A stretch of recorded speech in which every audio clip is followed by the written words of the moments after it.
ग्रहण समाप्त हो जाए तो क्या करना चाहिए, कैसे अपना और घर का शुद्धिकरण करें और किस प्रकार स्नान और शुद्धिकरण के माध्यम से अपनी बाकी पूजा अर्चना आरंभ करें। तो ग्रहण काल में स्नान का विशेष महत्व है।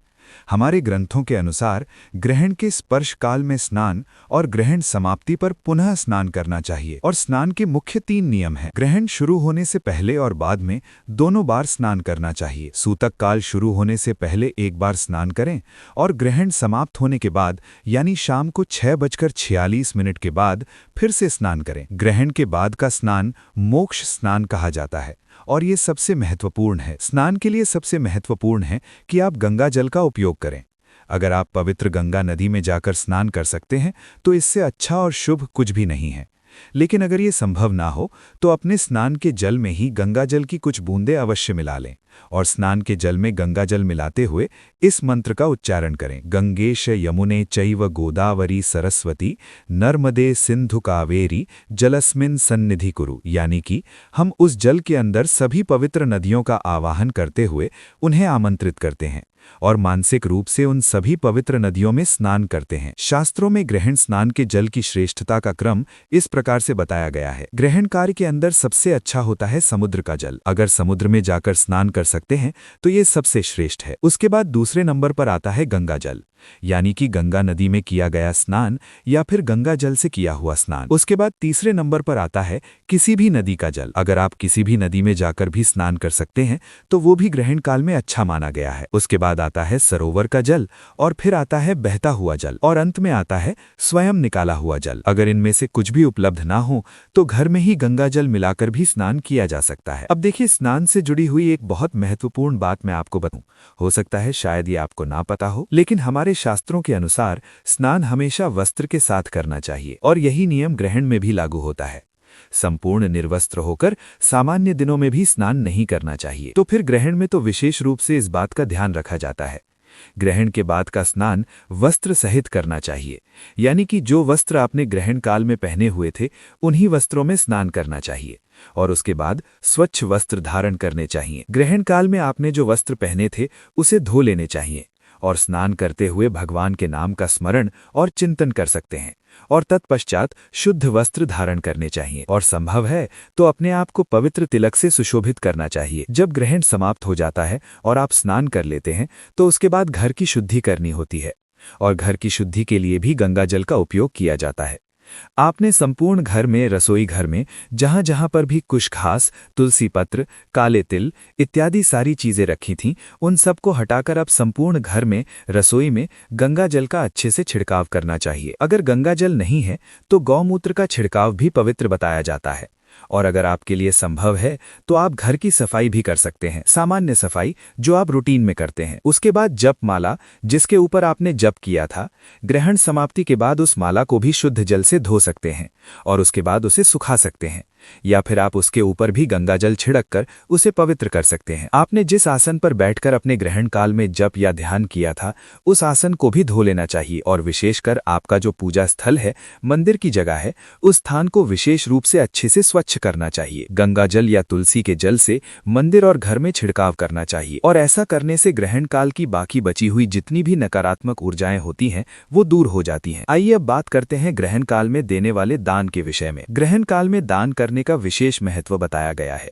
हमारे शास्त्र में वर्णन आता है, स्पर्शे स्नानम भवेत तमो ग्रस्ते मुपम्मा नयो दानम स्थान मुक्तई स्नानम ग्रहे चंद्रारकयो विधि। यानी ग्रहण के स्पर्श काल में स्नान, ग्रसित होने पर हवन और जप तथा मोक्ष यानी कि ग्रहण समाप्ति के समय दान और पुनः स्नान करना चाहिए। इसी प्रकार एक और ग्रंथ में वर्णन आता है, स्नानम दानम तपः श्राद्धम अनंतम राहु दर्शने। यानी कि राहु दर्शन, ग्रहण काल में स्नान, दान, तप और श्राद्ध का फल अनंत गुना होता है। और ग्रहण काल में कौन सा दान करना सबसे शुभ है, अब ये समझते हैं। तो इस ग्रहण काल के दौरान आप विभिन्न प्रकार के दान दे सकते हैं, जैसे कि गायों के लिए दान देना, पक्षियों के लिए अन्न या जल देना, जरूरतमंदों को वस्त्र, छाता, धन इत्यादि का दान करना। और इस बार चंद्र ग्रहण है और कहा जाता है कि चंद्र का रंग श्वेत है, इसलिए सफेद वस्तुओं का दान विशेष रूप से शुभ माना जाता है, जैसे कि चावल, चीनी, दूध, सफेद वस्त्र, चांदी या फिर मोती। महाभारत के नीति शास्त्र में वर्णन आता है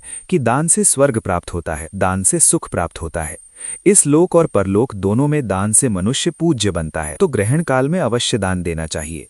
आप अपनी क्षमता अनुसार अपने पूर्वजों के लिए दान दे सकते हैं, भगवान की सेवा के लिए दान दे सकते हैं, और ग्रहण काल के दौरान दिया गया दान मनुष्य को करोड़ गुना अधिक फल प्रदान करता है। इसलिए इस ग्रहण के अंदर आप वैदिक संस्कृति के प्रचार कार्य के लिए दान दे सकते हैं। अपने आसपास के किसी वैदिक संस्कृति केंद्र या फिर मंदिर को सशक्त बनाने के लिए दान दे सकते हैं, लेकिन कहीं पर भी अपनी क्षमता से थोड़ा अधिक दान दीजिए। लोगों में ऐसी मान्यता पाई जाती है कि दान हमें सिर्फ थोड़ा सा ही देना होता है, लेकिन वास्तव में ये विचार उल्टा है। जितना अधिक हम दान भगवान की सेवा के लिए देते हैं, उतनी ही अधिक लक्ष्मी देवी हम पर प्रसन्न होती हैं। तो इसलिए ग्रहण काल के दौरान दान देना सबसे महत्वपूर्ण कहा गया है। चलिए अब बात करते हैं ग्रहण काल में कुछ विशेष ऐसे नियम और ऐसी वस्तुएं हैं जिसका हमें दृढ़ता से पालन करना चाहिए। कुछ काम ऐसे होते हैं जो बिल्कुल नहीं करने चाहिए। तो क्या क्या नहीं करना है? तो सबसे पहले ग्रहण काल में सोना वर्जित बताया गया है। शास्त्रों में कहा गया है कि ग्रहण काल के दौरान किसी को भी निद्रा अवस्था में नहीं जाना चाहिए, यानी कि उसे सोना नहीं चाहिए। देवी भागवत में भी इसका उल्लेख मिलता है, और इसलिए इस ग्रहण काल के दौरान अधिक से अधिक जागकर जप और ध्यान करना चाहिए। दूसरा, ग्रहण के ठीक उस समय जब ग्रहण चल रहा होता है, उस समय में यथासंभव शौचालय का उपयोग भी नहीं किया जाता है। लेकिन अगर शारीरिक आवश्यकता हो तो जाने के बाद हाथ पैर अच्छे से धोने चाहिए, और ये नियम विशेष रूप से आपको पालन करना होगा 20 मिनट की अवधि में। यानी कि जब ग्रहण चल रहा है भारत में शाम को 6:24 से लेकर 6:46 के बीच में। बच्चों के लिए, वृद्ध लोगों के लिए और गर्भवती महिलाओं के लिए इस नियम का पालन करना इतना आवश्यक नहीं है, लेकिन सभी के लिए ये 20 मिनट का समय जो है वो कम से कम माना गया है। तो इसलिए प्रयास करके इस नियम का पालन करें। ग्रहण काल में किसी भी प्रकार से तुलसी पत्र या किसी भी पौधे के पत्ते तोड़ना और फूल तोड़ना भी वर्जित है। इस समय में गीले बालों को या गीले कपड़ों को निचोड़ा भी नहीं जाता है। इस समय दौरान किसी भी नए कार्य या शुभ कार्य की शुरुआत नहीं की जाती है। सूतक काल में कोई भी नया कार्य आरंभ नहीं किया जाता। विवाह, गृह प्रवेश, व्यापार शुभारंभ, मुंडन, नामकरण जैसे संस्कार इस दिन वर्जित बताए जाते हैं। तो ऐसे कोई भी कार्य आप इस बार चंद्र ग्रहण वाले दिन ना रखें। गर्भवती महिलाओं के लिए भी कुछ विशेष नियम होते हैं और उन्हें विशेष रूप से सावधानियां रखनी होती हैं, और ये नियम गर्भस्थ शिशु की सुरक्षा के लिए होते हैं। गर्भवती महिलाओं को ग्रहण काल में सुई, कैंची, चाकू, लोहे की कोई भी वस्तु छूने से बचना चाहिए। ऐसा कहा जाता है कि इससे गर्भस्थ शिशु पर प्रतिकूल नकारात्मक प्रभाव पड़ता है। ताले लगाना या खोलना, दरवाजों को बार बार बंद करना या खोलना, ये सारे कार्य भी गर्भवती माताओं के लिए ग्रहण काल में वर्जित बताए गए हैं। अब देखिए, गर्भवती माता जो होती हैं, उनका स्वास्थ्य सबसे बड़ी जिम्मेदारी और प्राथमिकता होती है। उनका सूतक काल मात्र दोपहर में 3:28 से ही आरंभ होता है और शाम को 6:46 तक रहता है। उन्हें सुबह से भूखा रहने की आवश्यकता नहीं है। वे सामान्य रूप से भोजन, जल, दवाइयां ले सकती हैं। सिर्फ ग्रहण काल की जो 20 मिनट की अवधि है, उसी में उन्हें आगे बताई गई सावधानियां रखनी है। अगर कोई भी शारीरिक असुविधा हो तो बिना किसी संकोच के अपनी आवश्यकताओं का ध्यान रखना सबसे जरूरी है। शास्त्रों में कभी भी हमारी गर्भवती माता या शिशु को कष्ट देने की बात नहीं कही जाती है। तो इसलिए आप अपनी प्रैक्टिकल सिचुएशन को ध्यान में रखते हुए इन सभी नियमों का पालन कीजिएगा। चलिए अब बात करते हैं एक बहुत बड़े और महत्वपूर्ण प्रश्न के बारे में कि ग्रहण काल के अंदर ठाकुर जी की सेवा कैसे करें, पूजा कैसे करें। अब देखिए, ग्रहण काल के अंदर भगवान की सेवा पूजा नहीं की जाती है। तो इसलिए अगर आप देखेंगे